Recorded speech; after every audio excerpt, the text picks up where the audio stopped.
जय जगन्नाथ दर्शक बंधु सत रास्तार गले भल रास्तार गले उचित रास्तार गले भगवान सबुबले सहाय होती। जदि आमे भल काम करिबा, जदि आमे सत् पथरे रहिबा, उचित पथरे रहिबा, कौनसी विपद आमको आसब ना। भगवान सबुबले आमको सहाय हेबे। एक कथा मु कहूना, एक कथा शास्त्र कहउचंती, एही कथा पुराण कहउचंती, एही कथा विद्वान माने कहउचंती, एही कथा पंडित माने कहउचंती। तेणु दर्शक बंधु सबुबले सत् पथरे चलिबा, धर्म पथरे चलिबा, न्याय पथरे चलिबा, उचित मार्ग रे चलिबा आवश्यक। एही कथाटी को बुझिबा पई गोटे सुंदर दृष्टांत उपरे आज आमे आलोचना करिबा। गोटे राज्य रे जने पंडित, जने विद्वान, जने ज्ञानी लोक थिले। प्रखर ज्ञान थिला एवं तांकर गोटे पुत्र थिला एवं पुत्रटीर नाम हेउची भुवन सिंह। क्षत्रिय परिवार पिला। समयानुक्रमे कालर क्रीड़ा ए जगत प्राणी कालर आयत्त किछि दिन परे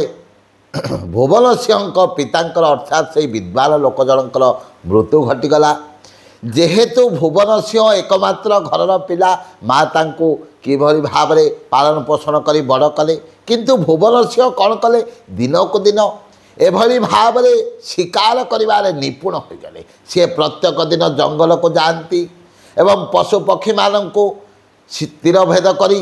मारती एवं शिकार कर नहीं आसती। प्रत्येक दिन एभली भाव में सी शिकार करने को चलिए। तांको माँ बारंबार कहती, बापरे तू कहीं शिकार करुचु, निरीह जीव मान को हत्या करुचु। जीवरे दया नामरे विश्वास, जीवरे दया करे बाप नामरे विश्वास करे सकल घटे नारायण बसंती अनादि कारण भगवान को विश्वास करे। किंतु पिलाटीर तो युवक समय, पिलाटी मार कथा को शुणुना एभली भाव में बढ़ी चलला। दिने कौन होइची, सी गोटे तुणीर किछि तीर को नहीं जाए प्रत्येक दिन जंगल को। गोटे दिन राति आसी से तुणीटा को घरे कौन कर गोटे कंटारे टांगी देती। राति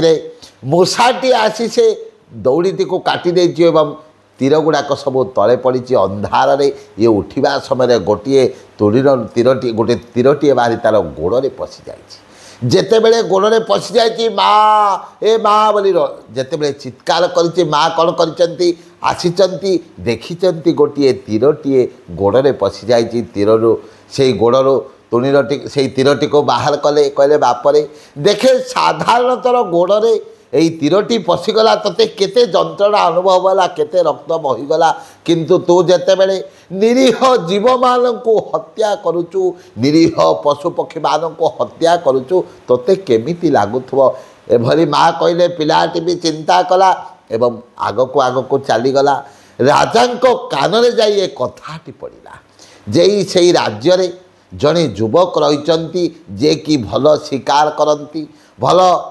पशुपक्षी मान को शिकार करती एवं शिकार रे से अत्यंत उत्तम अटंती। राजा कौन कले से भुवन सिंह को डकई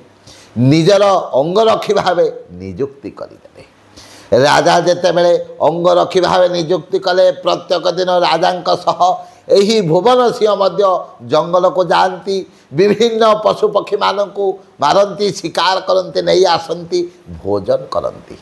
एभली भाव में किछि दिन गला सबुबेले सबु कथा आज्ञा समान रहेना। मनीषर जेतेबेले बयस थाए,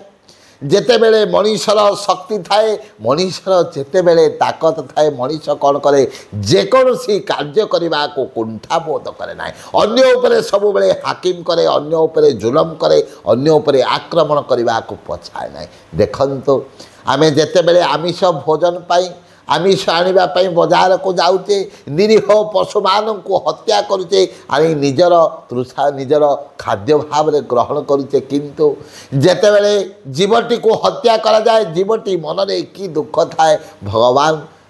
समस्तଙ୍କ घटरे तो आत्मा को विराजमान करचंती सकल घटे नारायण बसंती अनादि कारण किंतु मनीष कौन करे निजर स्वाद को मेंटेवा पाई निजे खाइबा पाई शह शह हजार हजार लक्ष लक्ष निरीह जीव को बद्ध करा जाए केवल मनीष खाए बोली जीव माने निरीह जीव माने हत्या करती किंतु शास्त्र कहती जीवरे दया नाम रे विश्वास सब बेले जीवरे दया करने आवश्यक जीव उपरे दया भाव रखा आवश्यक आ भगवान को नाम उपरे विश्वास करने आवश्यक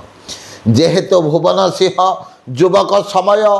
प्रत्येक दिन राजा सांगरे जाती निरीह जीव मान को हत्या करती से आनी समस्ते मिलमिशी भोजन करती माँ तांको कहती बापरे तू जीव हत्या छाड़दे निरीह जीव मान को तो हत्या करेना कहीं आमे जदि जीव मान को हत्या करवा भगवान निश्चित भाव में आमको दंड देवे कहीं सकल घटे नारायण बसंती अनादि कारण समस्त देहरे ईश्वर सत्ता रही एभली भाव में भुवन सिंह माँ को कहती हाँ माँ मुझे हत्या करी ना दिने कहले माँ मु संकल्प करुच्ची आउ जीव हत्या करी ना किछि दिन चलीगला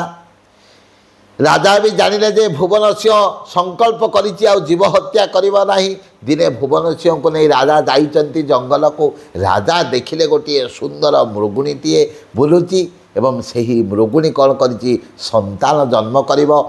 कि तार पेटरे गोटे संतानटीए बढ़ी चली राजा देखिले सुंदर मृगुणीटीए ताको शिकार करने को दौड़े किंतु राजा करि पारिले नाही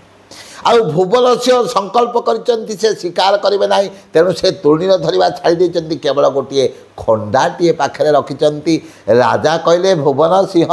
देख सुंदर मृगुणीटा किभली भाव में दौड़ी आकु टिके किभली भाव में नहीं आस किभली भाव में नहीं आस आको हत्या कर शिकार कर राजा कथा शुणी भुवन सिंह कौन कले घोड़े बसी दौड़े से मृग पाखक एवं से मृगटी को खंडारे दुई गड़ी करदे जिते बड़े दुई गड़ी करदे मृग तो मरीगला से मृगुणी तो मरीगला किंतु ता देहरे जो छुआटी भी बढ़ुला से छुआटी भी बाहर बड़ी छटपट है से समय भुवन सिंह देखिले केते बड़ पाप हो गला मो द्वारा मो माँ को कही माँ मुझे निरीह जीव मान को हत्या करी ना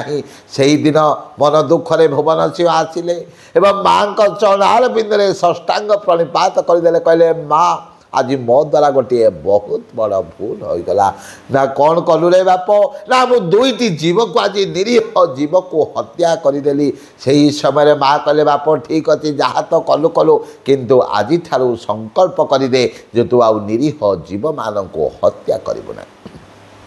से ही दिन ठारू भुवन सिंह संकल्प करदे जीव हत्या करेंगे ना अस्त्र धरवे ना तुणीर धरवे ना कि खंडा धरवे ना यह चिंता करी गोटे काठ खंडाटीए प्रस्तुत कले एवं गोटे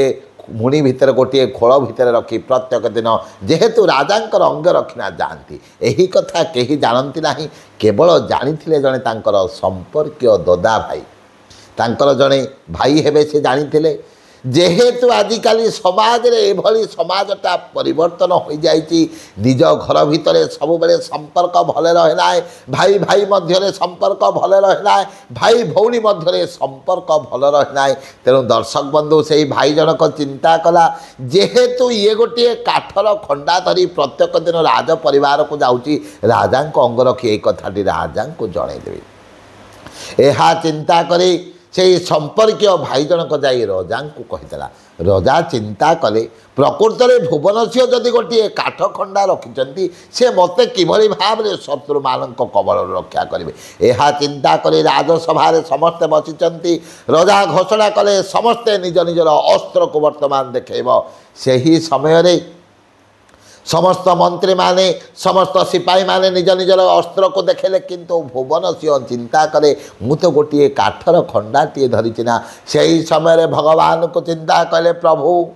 मु तो संकल्प करिछि आउ केबे मध्य अस्त्र धरिबि नाही किंतु आज बड़ विषम परिस्थिति रे पड़िली जहाँ को रखिबे अनंत कि करि पारे बलवंत आज भगवानंकर कृपा अहेतुक भाव में भुवन सिंह उपर होगला भुवन सिंह जिते बड़े काठ खंडाटी को उठे धरी ताहा देखागला गोटे लुहा खंडा आउ सबुठारु चिक चिक देखा जाउची राजा चिंता कले प्रकृतरे सेही संपर्कीय भाई केते बड़ मिछ कहला भुवन सिंह तो गोटे लोहार खंडा को धरी पुणी खंडाटी चिक चिक करुच्ची से समय राजा निर्देश देले जे ही लोक को फाँसी दि जाऊ से समय भुवन सिंह कहले हे महाराज जदि आपण मते भल पाउचंती भाई को छाड़ी दियो से समय से संपर्कीय भाई जनक पड़गला चरणार बिंदरे यही भुवन सिंह कहला भाई मते क्षमा कर दियो मु कहबार कथा आमे जदि संपूर्ण भाव भगवान को विश्वास करवा भगवान को रातुल चरण निज को उत्सर्गीकृत करदेवा आउ सत्कर्म करवा उचित कर्म करवा भल कर्म करवा भगवान को विश्वास करवा जेकोसी विषम परिस्थिति आसुना कहीं भगवान सब बेले आमको रक्षा करेंगे एथिरे तिले मात्र संदेह नहीं। जय जय जगन्नाथ जय जय जगन्नाथ जय जय जगन्नाथ।